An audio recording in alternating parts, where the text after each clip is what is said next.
Many people have come here today, and many people have made a lot of effort to sort of help to organize this teaching. So I'd like to thank everybody very much for coming and also for making all of the preparations.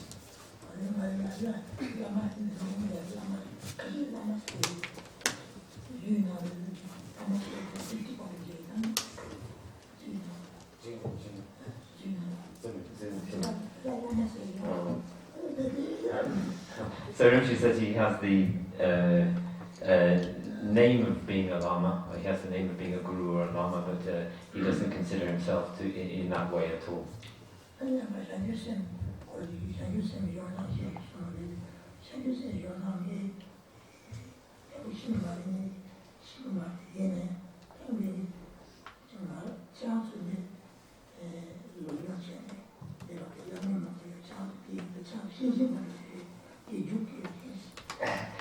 So Rinpoche says that today the topic is developing the mind of enlightenment or the spirit of enlightenment. But Rinpoche says that he doesn't really know very much about this. But and also, you know, many of you have also studied this topic very well. So Rinpoche is just going to sort of add, so maybe to supplement a little bit to the knowledge that you already have.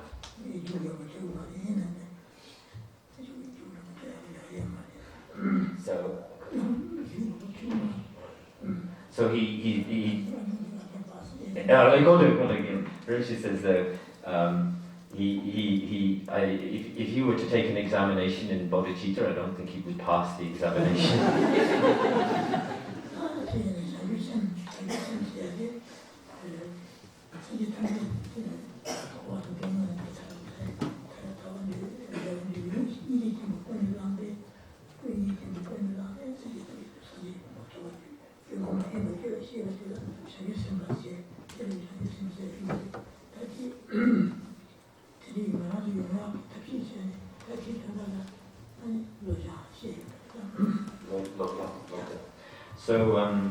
So what is the spirit of enlightenment or the mind of enlightenment? So the mind of enlightenment is the wish to attain enlightenment for the welfare of all sentient beings, in order to help those sentient beings to be removed from all forms of suffering, and it's brought on or caused by its kind of primary kind of cause is compassion. So this is the subject that we're going to study today.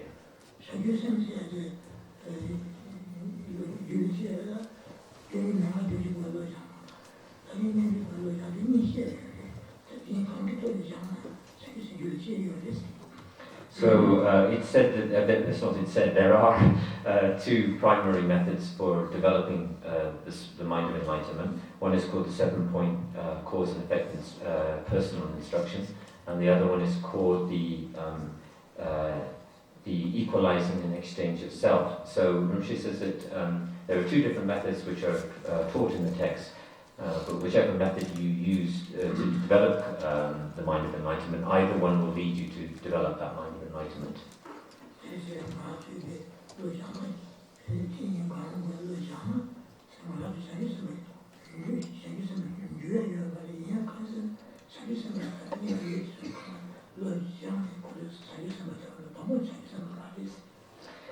So you know, so these are the methods which help us to train in the practice of becoming a bodhisattva. So when we start training in these practices, it doesn't immediately make us a bodhisattva. What these two methods of developing bodhicitta lead us to become a bodhisattva or a bodhisattva, but they're not.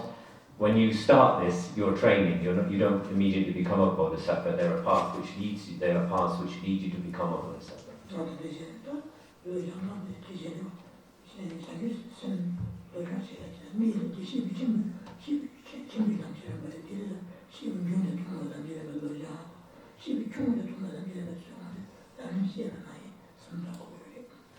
So this is the practice of generating the mind of enlightenment or bodhicitta is a practice which is of the kind of higher vehicle, the Mahayana vehicle of Buddhist training. But this doesn't mean that we don't have to. There are also practices which are common to the what we would call the beings of middling capacity or the beings of lower capacity. And it doesn't. This is a practice from the higher, because of people of higher capacity. But we also have to train in the practices which are common to both middling and lower capacities.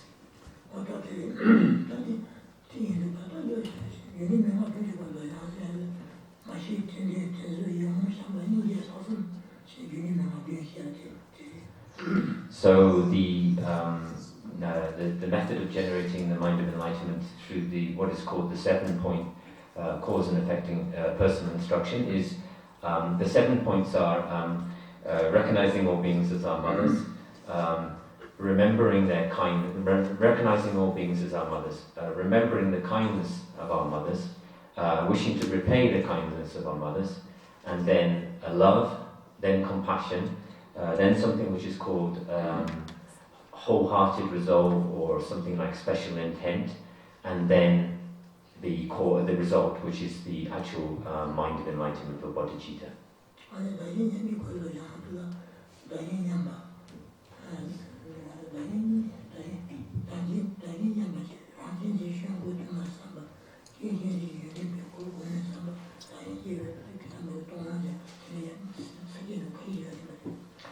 So the other method of generating bodhicitta, the method of equalizing and exchanging ourselves and self and others, usually there's a little bit, the outline's a little bit more indistinct. They have different ways in different texts, but Rinpoche says the main method is first of all to equalize, to equalize ourselves with self and others.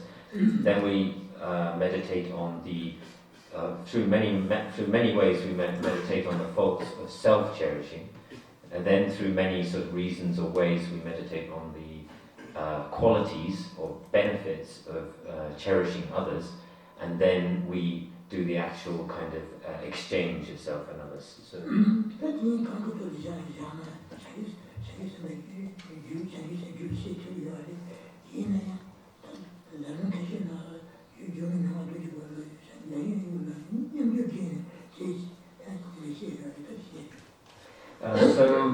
whichever whichever of these two methods you use in order to generate the mind of enlightenment bodhicitta, both of them lead you to do that. But it's stated in several Lam texts, particularly, that there is also a kind of uncommon lineage where the 7-point cause and effect instruction and the exchange of self and the equalizing and exchange of self instruction is kind of combined or drawn together. So in several Lam texts, there's a kind of uncommon way of putting them together.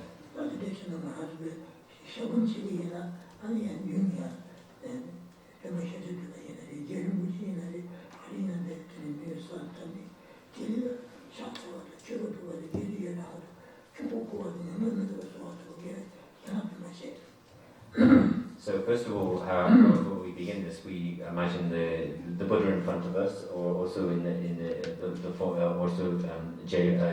Lama Tsongkhapa in front of us, and we imagine, and then we do the 7-limb prayer, which involves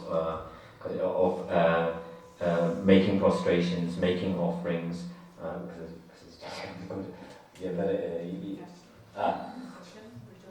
rejoicing in others' merit, confessions, making prostrations, rejoicing in others' merit,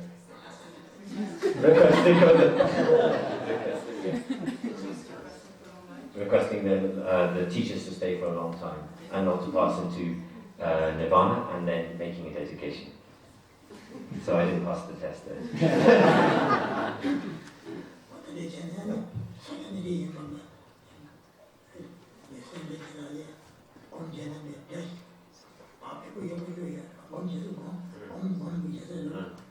So this is she's very pleased because this here in Tushita Meditation Center, this is a place for meditation. So Rinpoche is very pleased. So that's sort of connected with meditating on bodhicitta.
So actually, Rinpoche was saying that all sentient. The first bit that he said that I didn't get one of the words. Rinpoche says that first of all sentient beings are have been in the samsaric world since beginningless time, and the reason that they what we have to do is the reason they've been in the samsaric realm for beginningless time is that they need to they haven't thought about all other beings as being their mothers, and then thinking about how they could help all other beings to get out of this condition.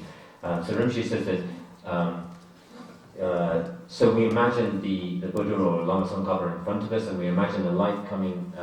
This is meditation. Now you imagine the light coming down into you. Similar part. Also, the part in this. There was a part in this, and it didn't come but just like you.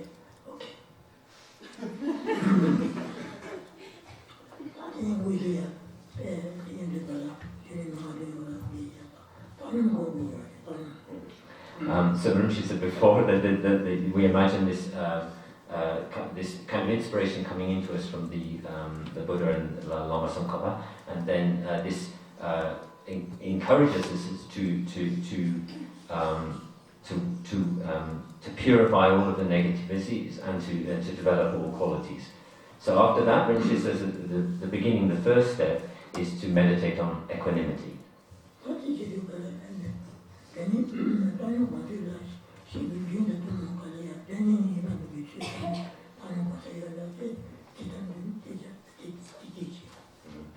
So when there are the method that so we have to meditate on equanimity, and so there's a method where we take a friend, enemy, and stranger, and we meditate on the equanimity of those.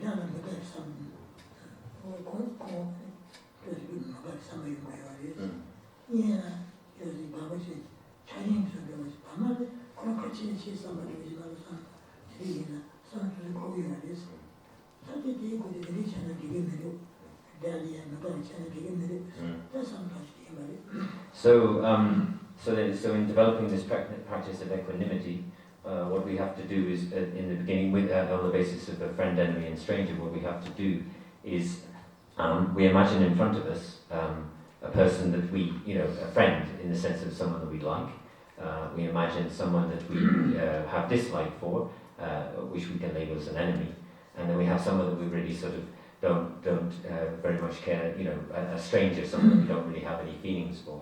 So Rinpoche says that you examine the feelings that you have towards this person, that you have attachment, for instance, for if it's someone close to us, like our parents, we have this sense that we never want to be separated from them, and then we have the feelings of kind of aversion or even hatred towards the enemy, and we have a sort of kind of neutral or sort of a feeling of complete lack of attention to someone who is a kind of a stranger. So Rinpoche says that these different kinds of feelings, being attached, having attachment, having hatred, and having sort of neutral or neutral feeling are not okay.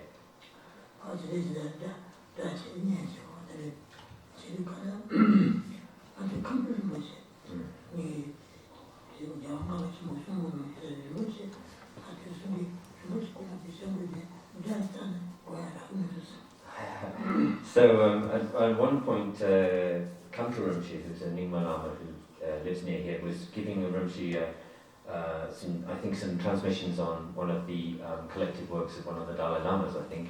And at that point, when he was giving the teachings, he said to Rinpoche, when doing this meditation, you need to find an example of an enemy. And Rinpoche said, I'm afraid I can't find an example of an enemy.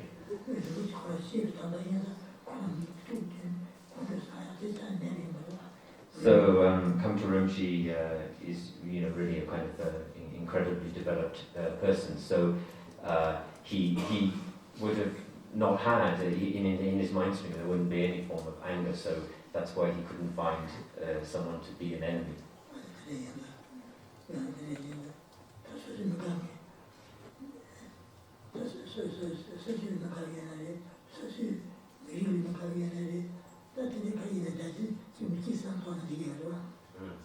So this is whatever it is, whether it's a person or anything else, we have to look at this feeling of like not liking. Is that, what is this thing? Why don't we like the person that we label as an enemy?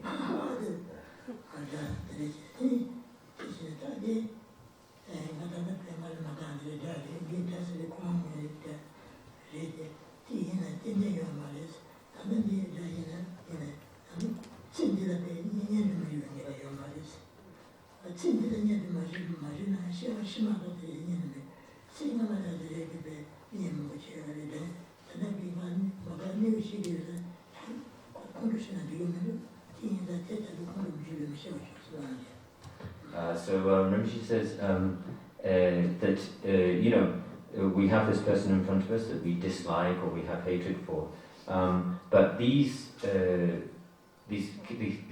category or this feeling is not stable. Not the feeling, but the situation is not stable.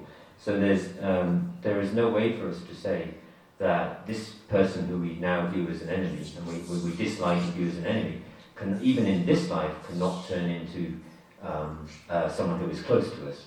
And if we were to extend that, to say whether even in future lives, then there's no way that we can say with certainty that that person who we now regard as an enemy will not turn into someone who is close to us. So the situation is unstable, and Rinpoche says, so therefore we have to make the prayer that may I not have these feelings of hatred or dislike for people that I label as my enemy.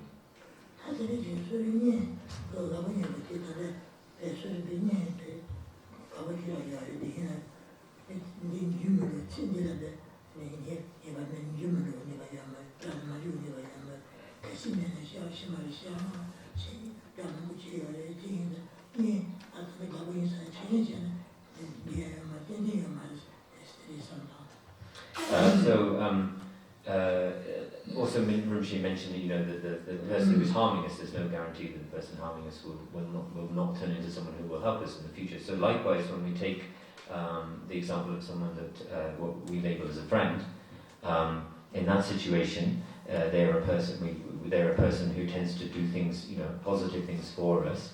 But again, the reality of the situation is that the situation is unstable, and that there is no guarantee again in this life that someone who is close to us, that we call a friend, will not turn into someone who is who becomes our enemy, and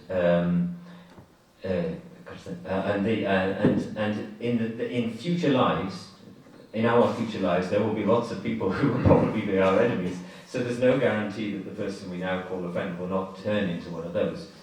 So again, we have to look at the reality of this unstable situation where we label people in different ways.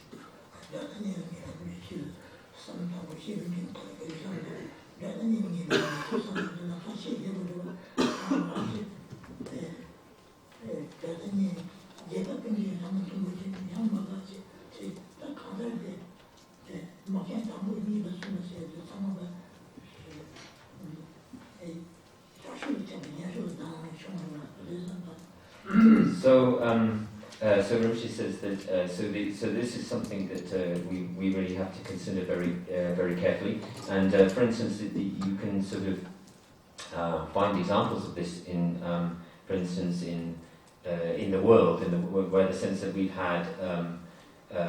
Rinpoche actually said 3 world wars. He said the First World War, the Second World War, and I think he said the Third World War. Hopefully not yet. But what he was saying is that countries in this world will come together to fight each other, and they become their enemies. But the situation we can see even then is changeable. That countries which were initially or at some point in history were kind of enemies, then at some point in the future become friendly and beneficial to each other. So again, even in a worldly example, I know Rinpoche said that he's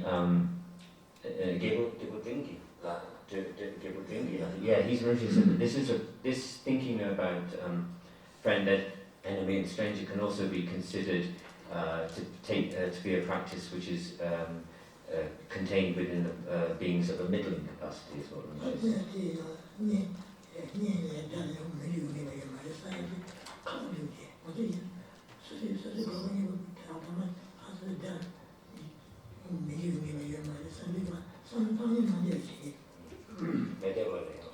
So Rinpoche says that when we think about the idea, particularly from the aspect that those who are close to us, who are our friends, who are close to us, can then in the future turn into our enemies. Rinpoche says that when this sort of strikes at us, when we think about this, and then when it strikes at us, this can make us feel very uncomfortable.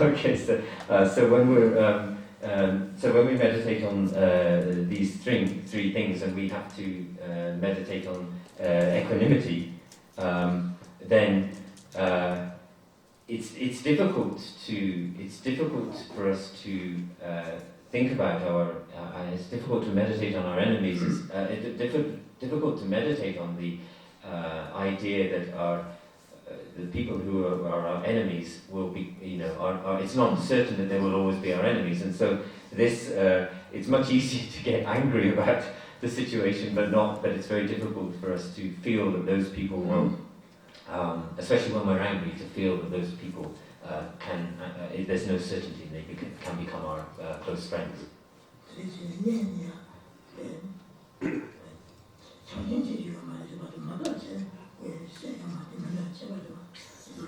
So there's a difference in the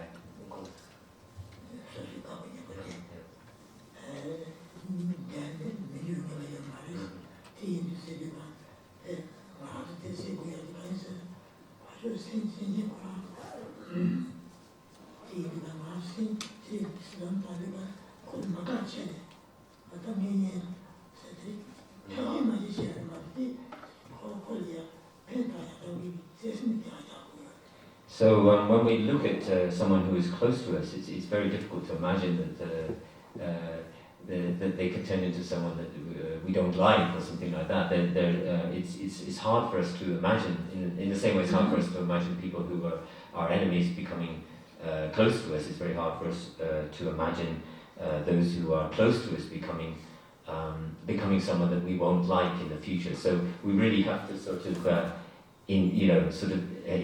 think about this very carefully.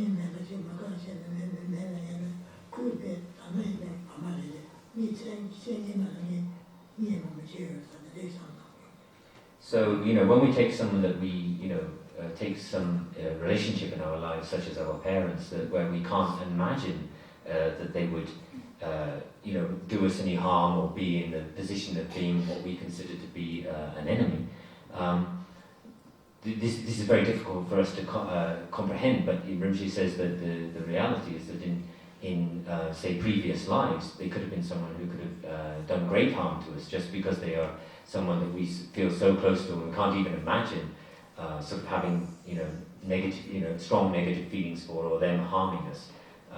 Actually, in the previous lives, they could have done us a lot of harm.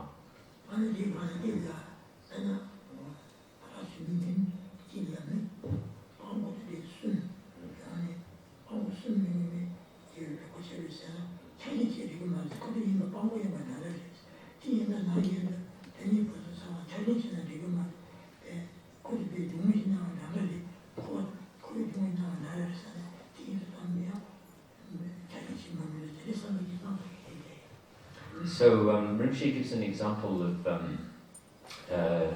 how we could imagine in front of us 3 different kinds of beggars. So maybe someone who's friendly to us, or a kind of stranger, and someone who is our kind of enemy. In the same way, we should imagine. But if you think about sort of helping someone who's a beggar or in a very poor situation, we shouldn't think, this one is close to me, this one is not. In terms of our help to sort of people in those 4 conditions, we should be thinking that they're just a beggar. They're just beggars. Oh, no, I don't mean just a beggar. I mean they're all beggars. They're all the same. They're beggars whether they're close or they're not close to us. And so in the same way, taking the friend, enemy, and stranger, we shouldn't break them up into those categories. We should say that those different categories of person are all in the condition of having suffering. So they're equal. The 3 beggars are equal in being poor. The three different kinds of relationship we have are all the same in the sense that they have suffering.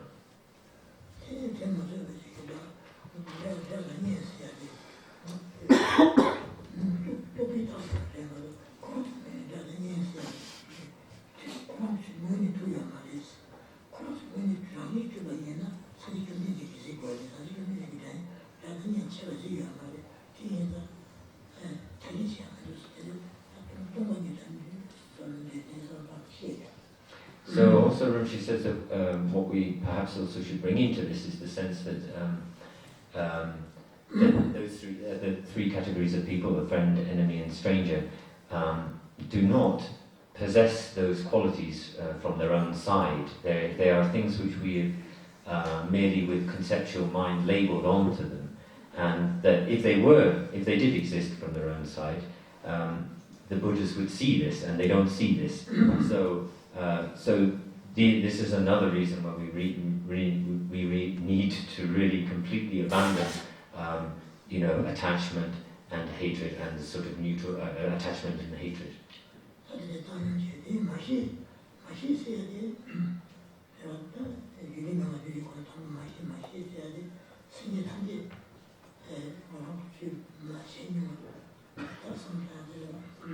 So then the sort of everything proceeds with this form of equanimity, but then we take the first of the 7-pointed cause and effect instruction, which is understanding all beings to be our mothers. Then Rinpoche says that this is what we say here is that there hasn't ever been a sentient being who has not performed the role of our mother in time.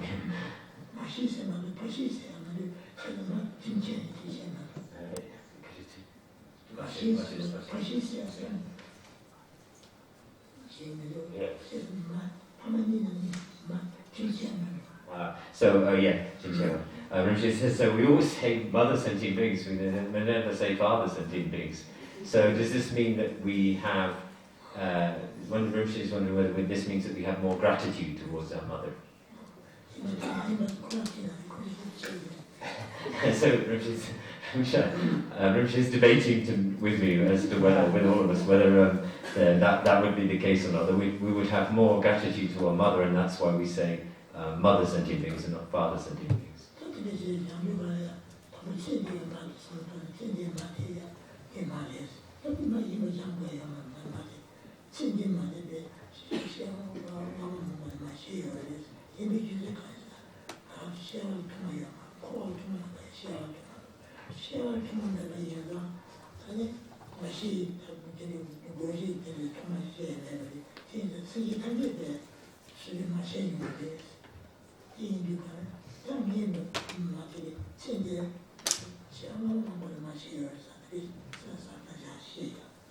So we don't have to train in the idea of thinking about the mother of this life as being our mother. That's very obvious to us. But the reason why we say that all sentient beings have there's never been a sentient being who has not performed the role of being our mother is that the continuum of our lives is beginningless. There is no point. There's no starting point. There's no point at which we say the continuity of our lives began. And so therefore, because we have a kind of endless or infinite time frame, then it's not possible to say that there hasn't been a sentient being who has not performed the role of our mother.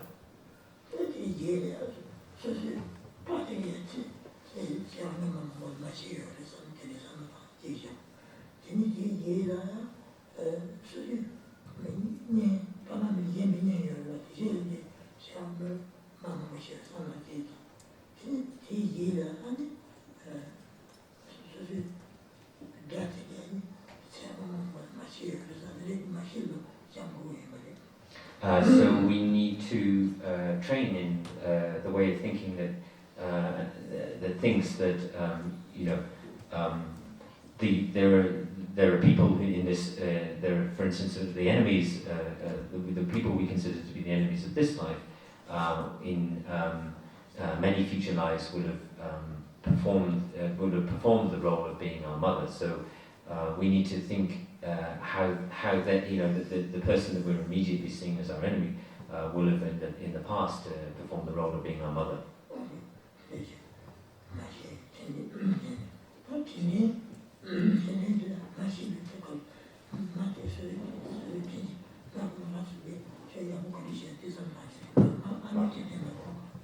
So this is the second. So the second step is remembering the kindness of our mothers, and so we can begin to think about this by imagining the so we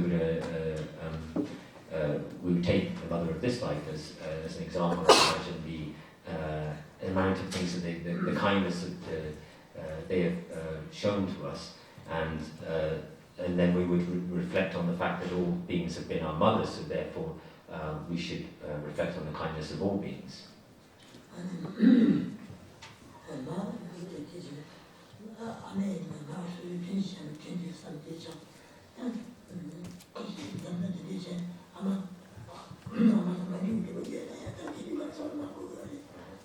So of course, it's possible that certain people have had difficult relationships with their mothers or problems with their mothers. So then this is a sort of a more complex case to think about.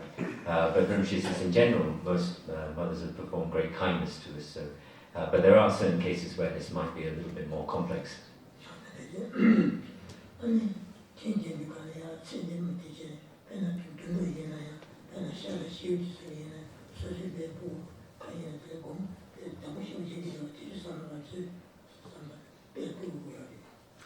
So we would, we can also take examples from even from the natural world.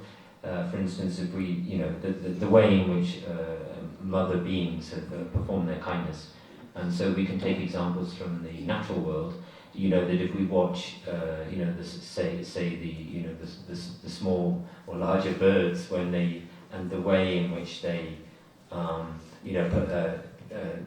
do everything they can for their offspring.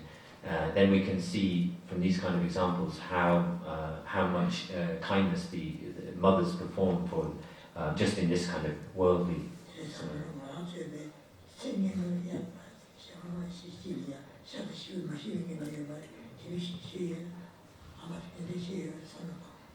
So then, we taking that observation that we can see very clearly in this life about the way that the birds and certain animals take care of their offspring, then in our past lives there aren't any. We will have been in all these kind of situations, such as being birds or animals, and the mother bird or the mother animal will have performed exactly the same kindness as we see the animals directly see. So therefore, we can understand that how beings have really taken care of us.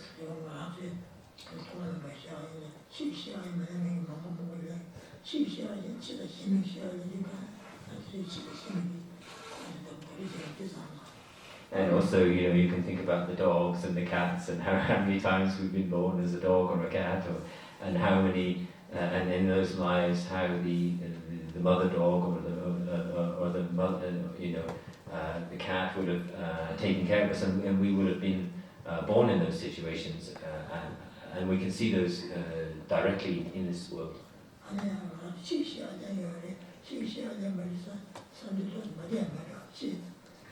Oh yeah, Rinpoche says but maybe it makes us feel a little bit uncomfortable to think that we were born as a dog and that a dog was our mother.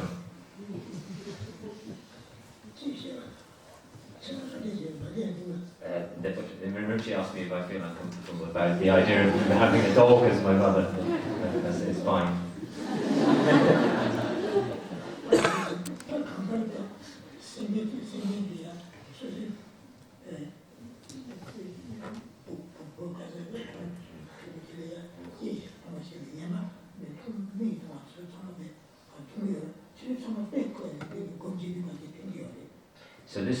So if we take these examples of the way in which they've really cared for and cherished the different, all the kinds of different animals or beings care for and cherish their offspring or their children, then when we are meditating, we need to take these examples that we see and take them and use them in our meditation.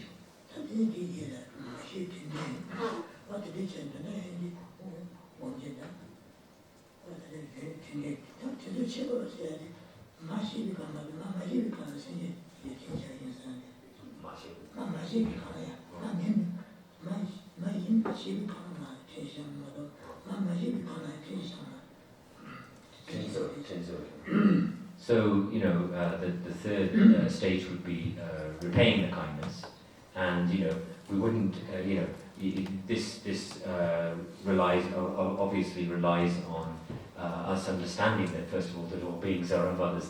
There's no sense of repaying the kindness of in this meditation. There's no sense of repaying the kindness of the mothers. First of all, of course, we have to recognize that all beings are mothers, and then we repay the kindness of them.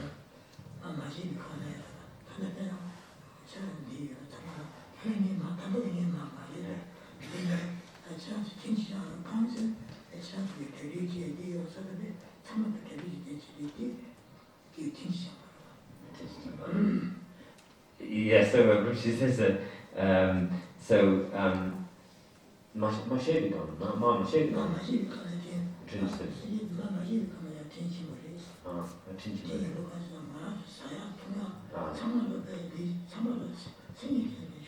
But Rinpoche says that there are also, of course, in the meditation that it's based on the recognition of all beings as being our mothers. But of course, in general, we repay the kindness of others, even though we don't consider them to be our mother. For instance, Rinpoche says very grateful that everyone has made such an effort to come here and to make preparations for him to be here. But you don't recognize Rinpoche as your mother, but people have still made effort for him. So, there's essentially two kinds of repaying kindness. One which is based on the understanding that person has been our mother in a previous life, and one in the sense that, in the sense that they don't, without recognizing that they are our mothers.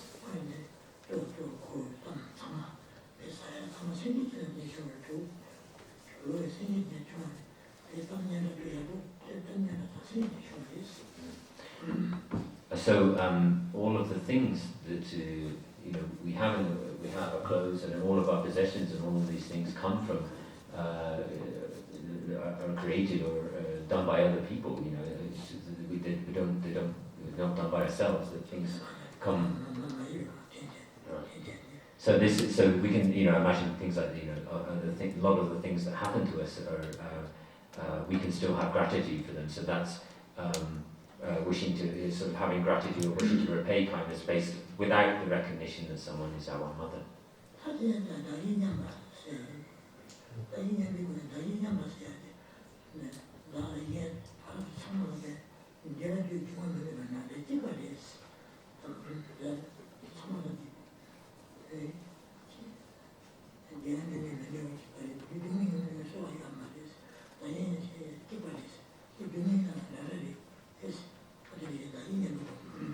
So the method of generating the mind of enlightenment, which is called the equalizing and exchange of self and others, principally relies on the understanding that ourselves and all others don't differ in any way, in the sense that every single sentient being wants to have happiness, and there's no sentient being that has ever wished for suffering.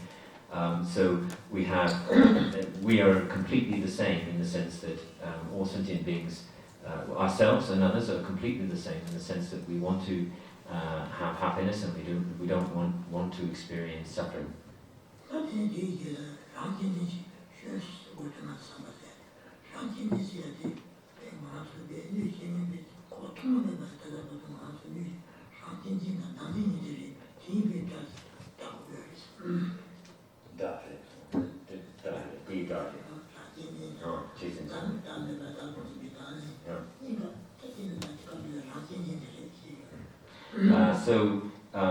In terms of and the second step in the equalizing the exchange of self and others is the step where, through many different methods or reasonings, we contemplate the faults of cherishing ourselves. So the faults of cherishing ourselves can be traced back to the self-cherishing itself, but also the grasping at the true existence of the self as well. So there's a kind of it's the self-cherishing and then grasping at the self as being a truly existent self.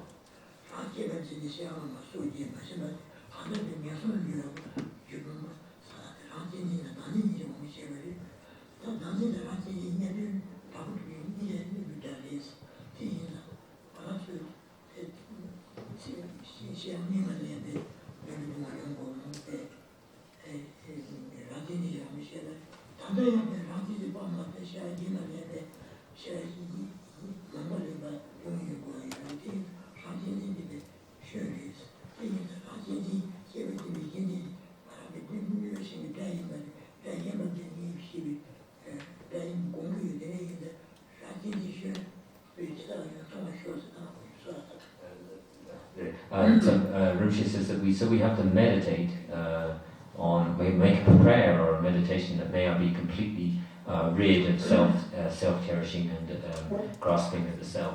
Now, so he says that these two kind of go hand in hand, but the self-cherishing is something which has caused us all of our kind of samsaric sufferings and problems, both in the previous existences, also into this existence, and if we don't do anything about them and we don't find a way to counteract them, then they will continue to cause us problems into the sufferings into the future.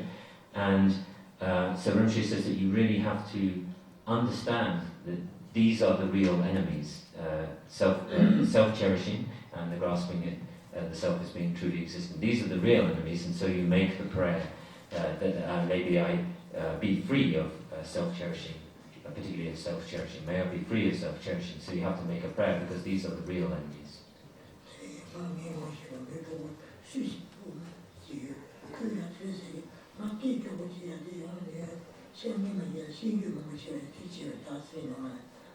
So Rinpoche says that he has a friend from Switzerland, and once that friend from Switzerland told him, "Oh, Rinpoche, your voice is a little bit husky or a little bit weak." So that I think that the reason that you have a slightly husky or his voice is not so strong is because that you used to sort of, kind of criticize or say very bad things about people in a previous life.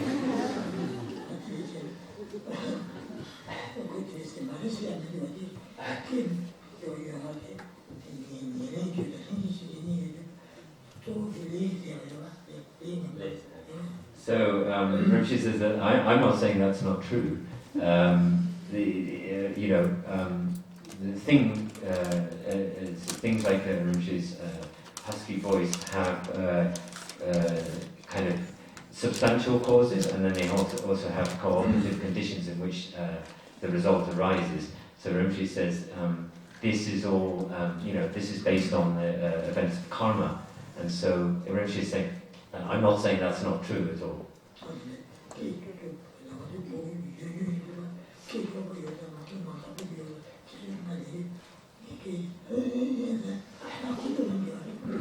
So I think when he was young, I think people used to make fun of the fact that it's the way that he speaks, and so Rinpoche says he used to get quite annoyed about this sometimes when he was being teased about it.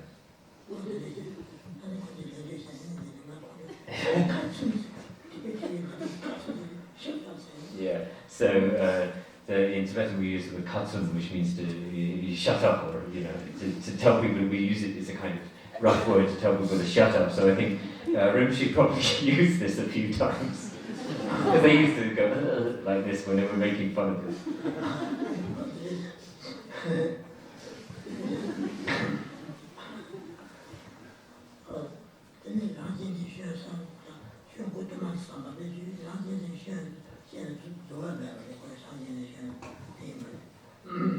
So there, absolutely, the thinking about the reasons, thinking about the faults of our self-cherishing is there's no limit to it. The amount of the problems that come from self-cherishing. There's no end to thinking about this.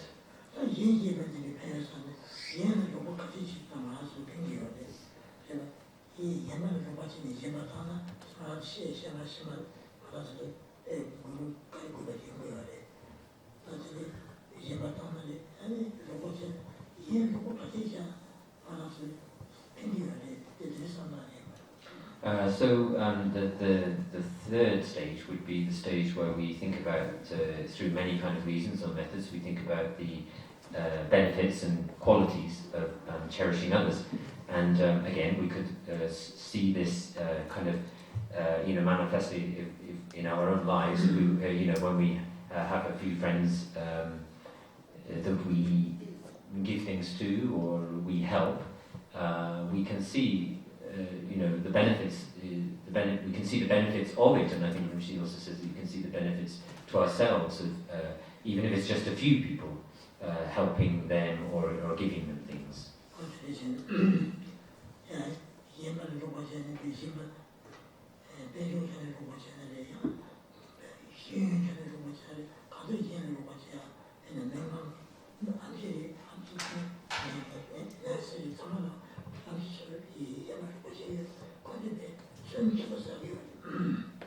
So, there are many ways that we can see where people are, cherishing others by, doing things to help others. For instance, there are many ways to do that. You can help them through making donations or giving money to people. You can benefit or sort of people by giving them education. For instance, the doctors and nurses that work in the hospital, benefiting the patients. These are really acts of great merit.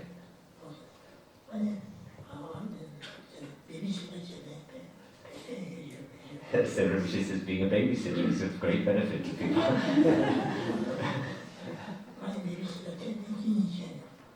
So Rinpoche, many years ago, he's had the experience several times of being a babysitter.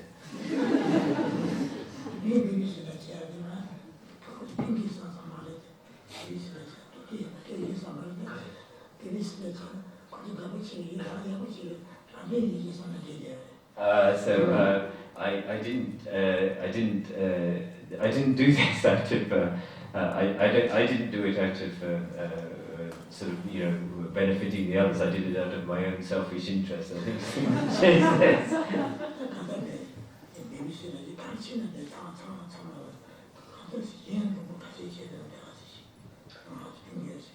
so it's beneficial to to not to think about it, but to do positive actions which create welfare for other people, whether it's being a babysitter or any kind of action which brings happiness to other people is a great benefit.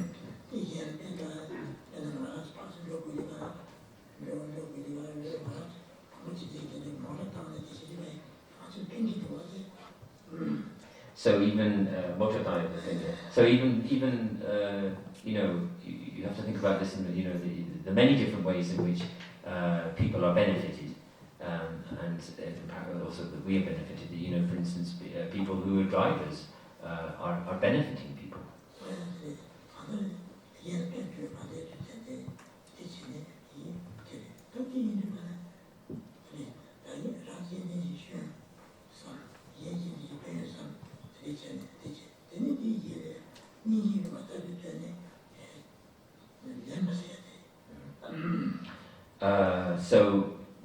So there you have you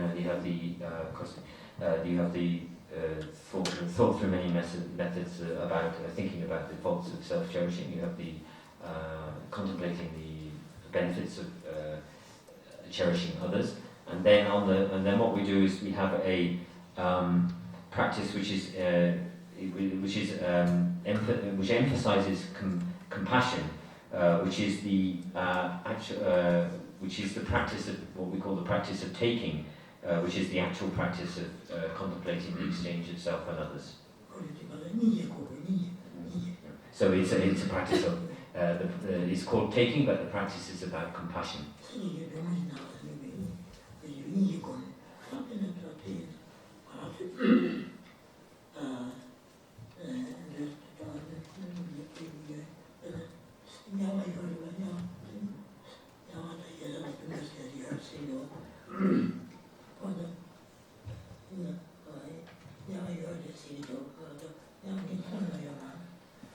So Rinpoche says that so what is compassion? Compassion is a mind which focuses on all sentient beings and wishes them to be free from all the different kinds of suffering. And so so for instance, in the Buddhist system, we focus on all sentient beings, so that includes beings in the hell realms, beings in the hungry ghost realms, and beings in the animal realms, which kind of consist of the three realms of bad rebirths. So Rinpoche says, so what do we think about the hell realms? Because we've never seen them.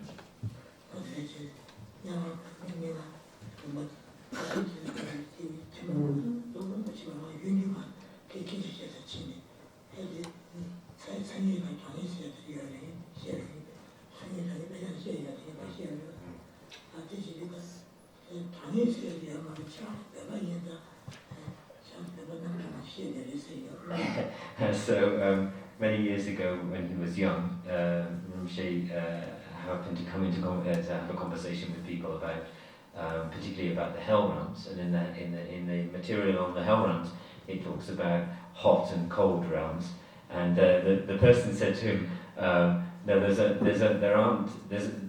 not both hot and cold realms. The cold realms don't count because you're Tibetans, and therefore you don't suffer too much from the cold.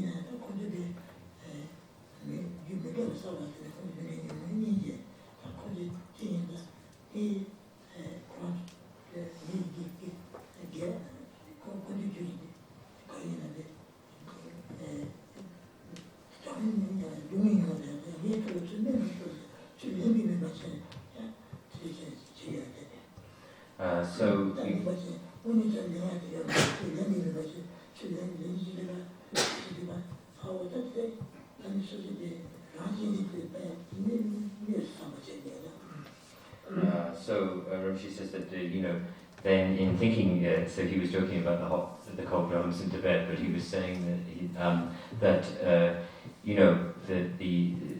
these beings that live in these many different kinds of hot and cold realms, and then we imagine the kind of sufferings that the beings living in those kind of conditions would be, and then we go back to the stages that we talked about in terms of the first three aspects of the 7-point cause and effect instruction, where we talk about recognizing beings as our mothers, understanding the kindness that they have shown us, and then wishing to repay the kindness. And then what we do is we imagine that what the wider practices are called taking, is that we imagine all of their suffering kind of in front of us, and then we develop the wish to take away all of that suffering. Rinpoche says, of course, it's not actually, and that the suffering comes down on us. But Rinpoche says, of course, that it's not possible for the suffering to actually come down upon us, but that's how we do the meditation.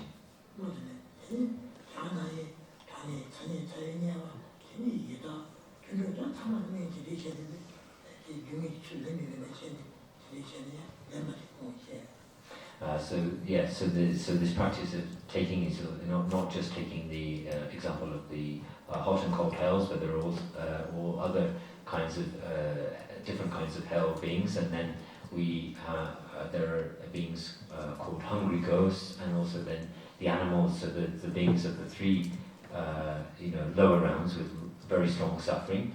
And again, the practice of taking is to imagine all of those sufferings, and to imagine those taking the sufferings away from those other beings. Sorry, I didn't say that very well. And taking the sufferings away from the other beings, and having those sufferings come to us instead of them.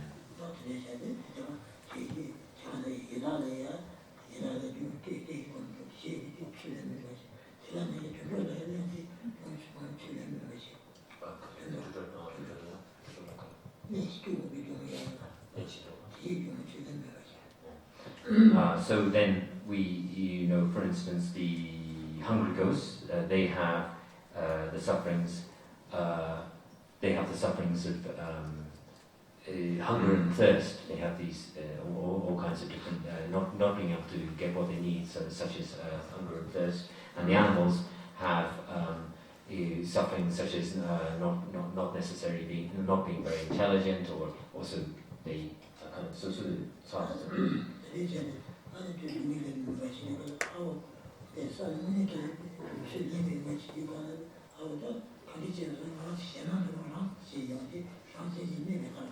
I forgot to say something earlier. So Rinpoche says that when you're doing this practice of taking, you imagine all of those sufferings of the different kind of beings, and you imagine them taking away that suffering from the others, and then it coming down on us. But what it does is you imagine all of that suffering destroying our self-cherishing mind. So the self-cherishing mind inside of us, those sufferings come down and help to destroy the self-cherishing mind.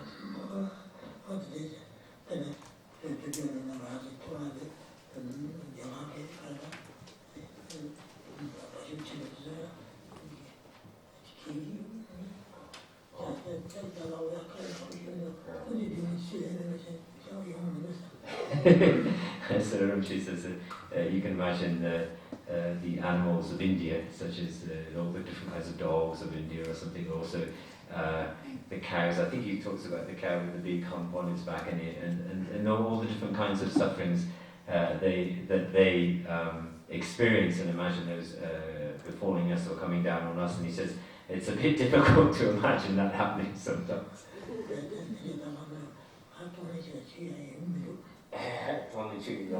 So Rinpoche says that he because of these kind of things, he finds it impossible to practice the practice of giving and taking.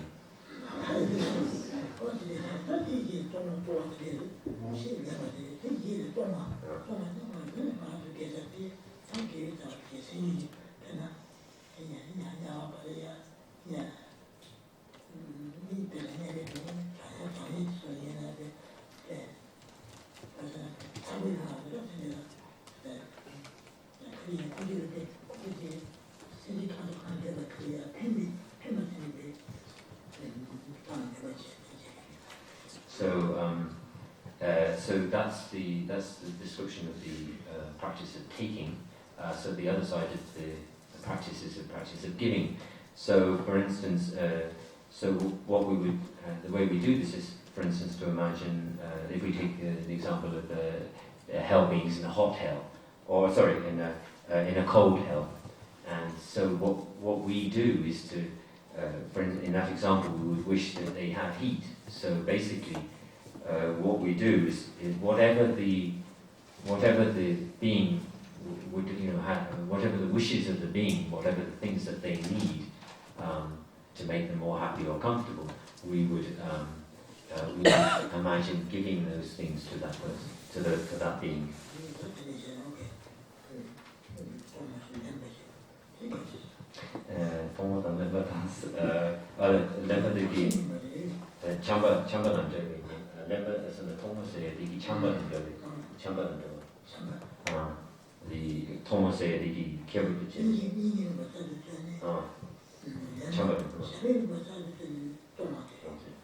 So the practice of taking is particularly emphasizes in the exchange of self and others. The practice of taking has a particular relation to compassion. The practice of giving has a particular relation to love or loving kindness.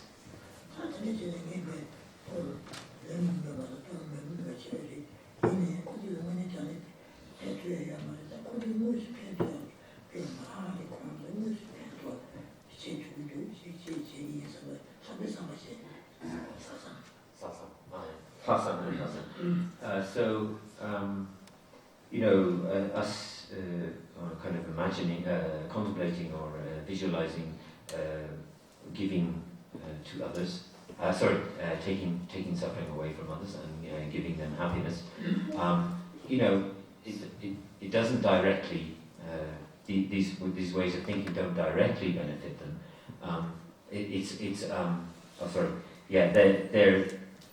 The practice of doing this doesn't directly benefit them, but what we have to do is then join that to what is called wholehearted resolve or altruistic intention or special intention, which is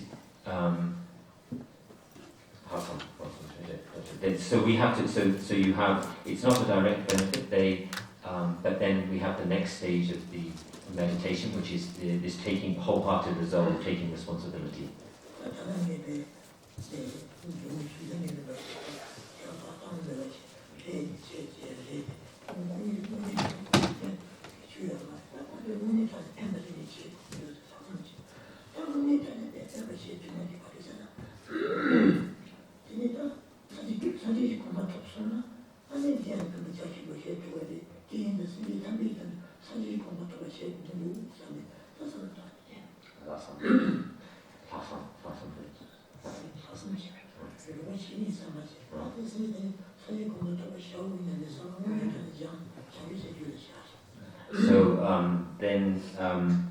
So that the practices of giving and taking are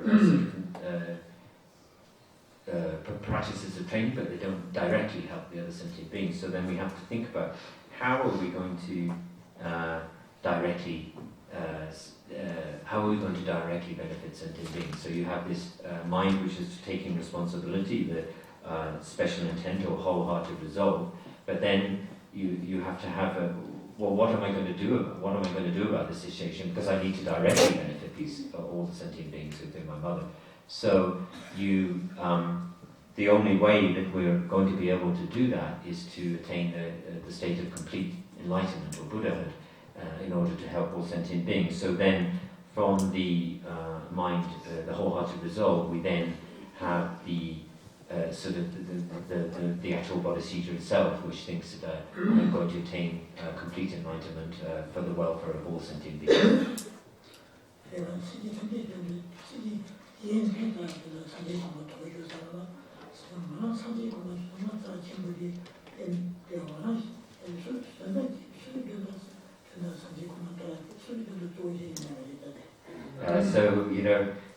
I'm going to attain enlightenment sort of like me, somehow for my welfare or something like that. It's completely not that about that at all. It's only for the welfare of others. The enlightenment is what we have to do in order to be able to benefit all others. So there shouldn't be this sense of I'm a great or important person, and therefore I'm going to attain enlightenment to become a great or important person. It's only for the welfare of others.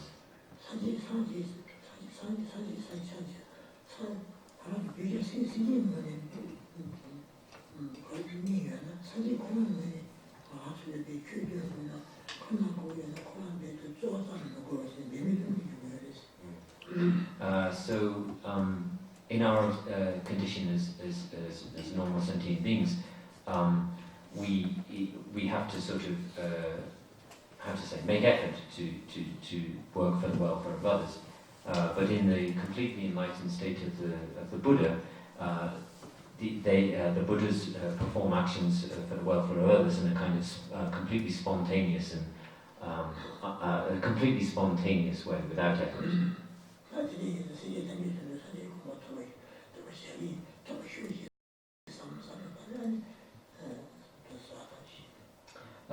So then we make the prayer, may I attain enlightenment, for the welfare of all, may I attain complete enlightenment for the sake of all sentient beings.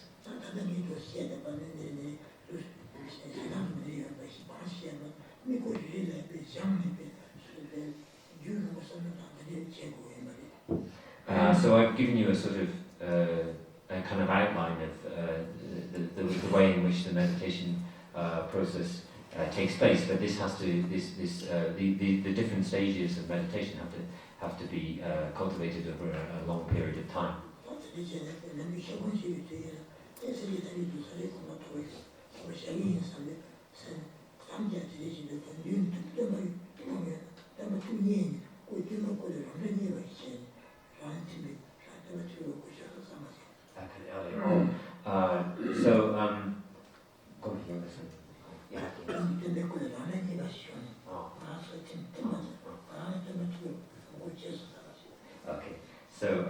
Rinpoche says that so this is done in a what we call Shagon in Tibetan, which is a kind of meditation where we reflect over many points. So it has to be, you reflect through the many points over different ways, and then at the end you imagine the Buddha in front of you, and from the Buddha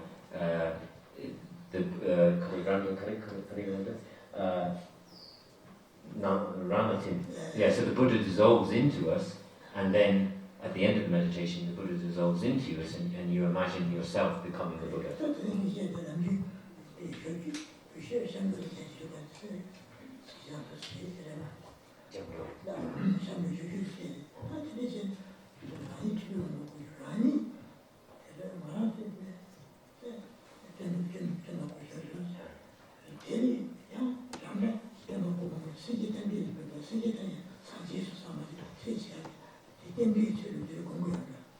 So this meditation at the end, where the Buddha comes into us, we imagine ourselves being the Buddha, and then we imagine ourselves as the Buddha, being able to benefit all sentient beings. Of course, it's an imaginary thing, which but it's an auspicious way to end the meditation.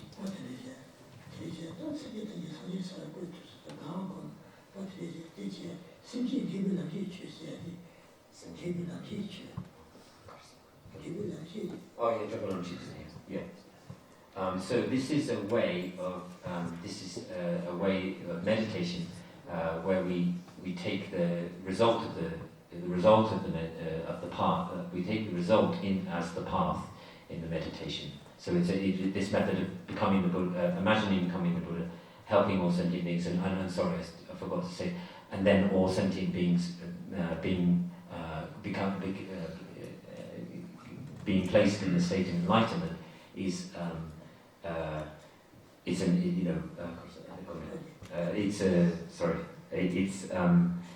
it's an auspicious way of doing the meditation at the end.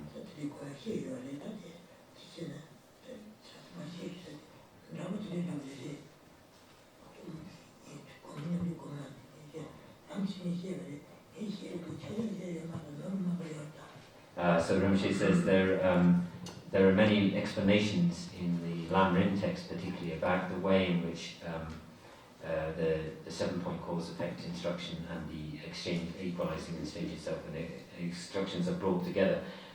So Rinpoche says that if you check in the text, you might find that I've made many mistakes.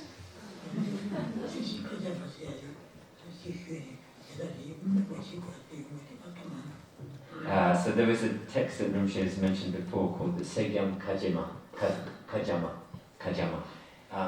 It's a text where you take, it's actually, you have to take, you take commitments to practice every day. So Rinpoche says that this Segyam Kajama, it's a text which is very important, which is to do with the generation of Bodhicitta, but Rinpoche hasn't seen this before and doesn't practice it. But he says it's very important.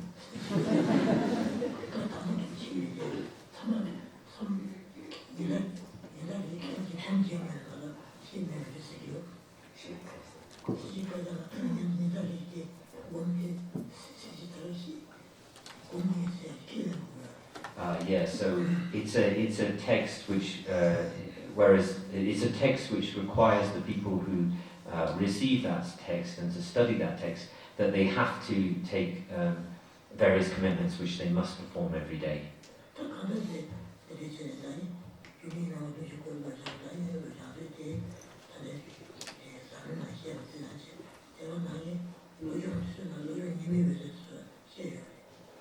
So these are the text, the 7-point cause and effect instruction is.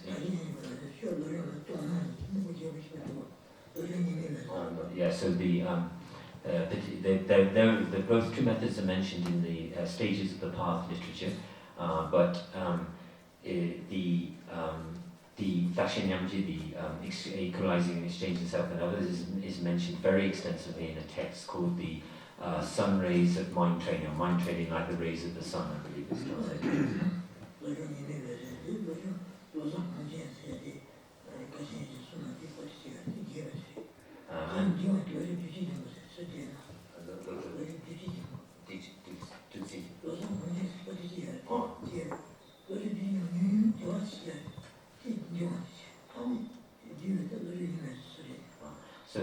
So the Mind Training Like the Rays of the Sun is a very kind of condensed version.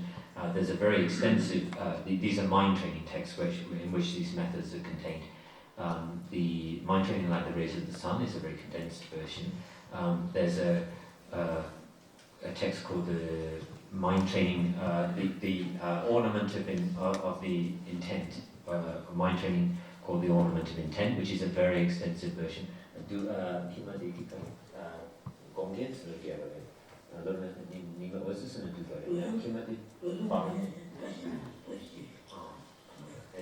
the Ornament of the Intent is an entire volume of instructions on mind training, which includes a very extensive description of developing.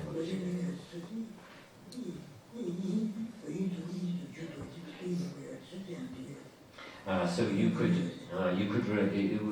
might be good to rely on the Mind Training Like the Rays of the Sun, because that text has been is in Tibetan. It's translated into. It was a Tibetan text. It's been translated into English, and it's also been translated into many languages. So Rinpoche suggests that that's a good text to rely on for information on this.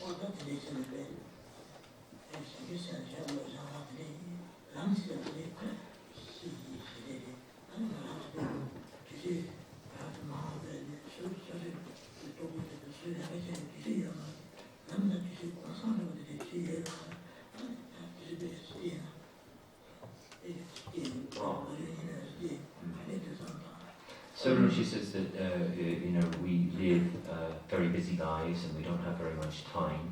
But if there were times when you get free time or you get a holiday or something, it would be really good to pick up a text like the Mind Training Like the Rays of the Sun and go through it and contemplate the points which have been discussed today.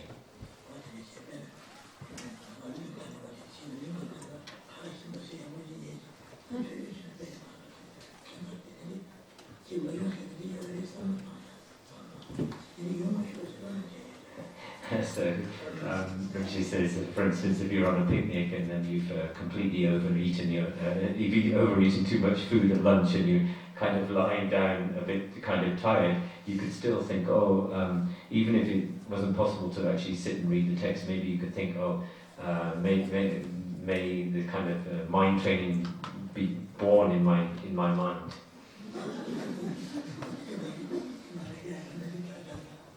So Rinpoche says that's all he has to say on these texts today, so he thinks maybe we'll stop here.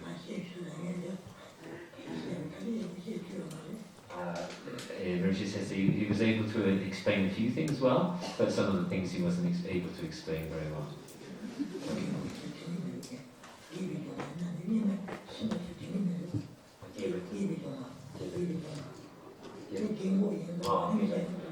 So this is the suffering of being an old person. It's like some things he's able to explain well, but not so much others.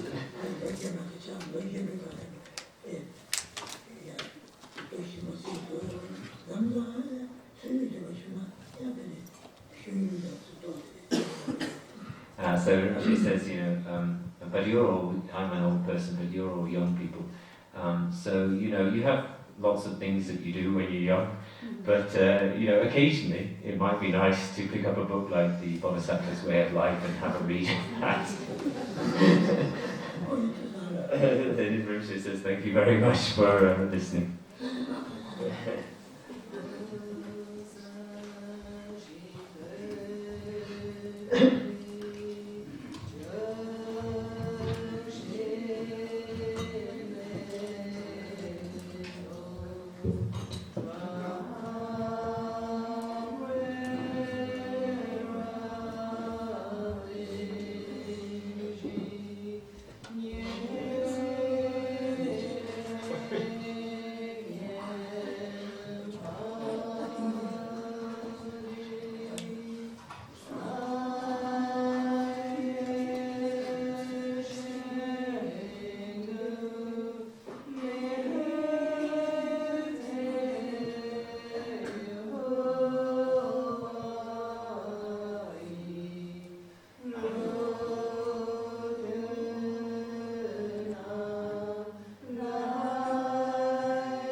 This dog, Ninji, she's called.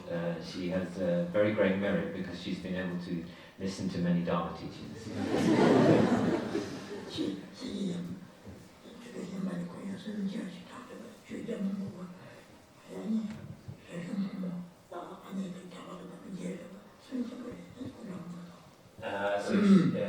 She's got much greater merit than many other other animals, because she's been able to listen to Dharma teaching. She's been able to be around ordained people, monks and nuns, and also she's been able to see the representations of the Buddhas and the teachers. So she has a much greater merit than many other animals. So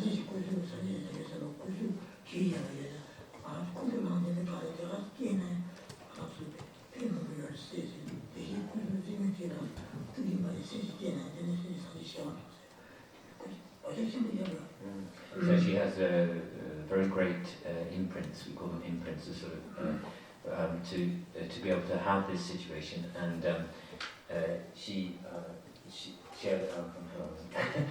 has a great imprints, and